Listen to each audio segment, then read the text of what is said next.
Get ready with me guys. First, ang natong skin coat, ang atong nawong. And liog. Then, suta sa itong glasses, kaya naka-autofocus akong mata. Next is, brusha na ito itong kilay nga nipis. Then, magkuha tag sign pen para i-drawing sa ito ang kilay. Then, lantaw sa amin. Then, brush. Brush na ito.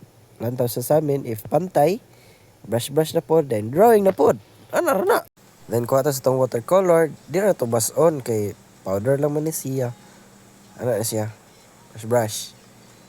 Then, kuha na ito itong toothpaste. Pero sa lips lang ito siya butang, guys. Before tamag, butang sa ito ang lipstick. So, muna siya ito ang lipstick, guys. Tapos, kuha ta gamay nga harina. Para i-apply na ito sa ito ang mata. Then, kuha tag pangbawag sa ito ang pilok. Then, kuha tawag ink. Ibutang na ito sa ito ang pilok. Para, wow po siya. Bagbawog ba? Then, kuha ta sa tuwang diyo para ibutang na to sa tuwang underarm.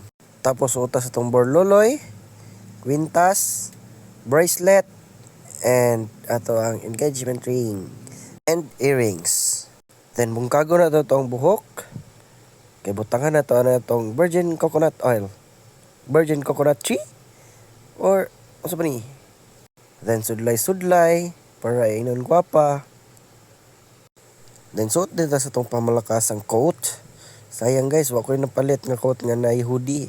Gusto ta ko nga to. Then, magsuot na to ang purong. Serves as hairnet ako ni guys. Kay, sa kayo tag motor. And perfume rin ta guys para humot po ta. And that's our finishing touch. Then, mga na yung final output. Pass your paper.